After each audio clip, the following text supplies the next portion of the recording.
following message is transmitted at the request of the Woodsland Federal Emergency Management Agency and the Unknown Creature Foundation. This is a nationwide test of the newly upgraded emergency alert system. If you are hearing this message, the new emergency alert system is functioning properly. No action is required by the public.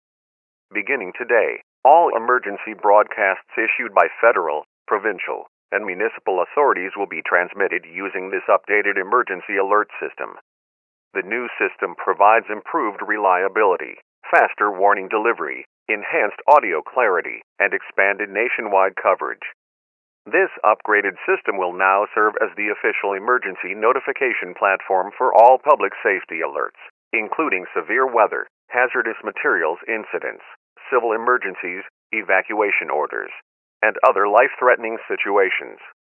However, due to compatibility requirements with legacy emergency infrastructure, all alerts involving confirmed paranormal entities, anomalous phenomena, biological anomalies, or classified containment breaches under the jurisdiction of the Unknown Creature Foundation, commonly known as the UCF, will continue to be transmitted using the previous generation emergency alert system.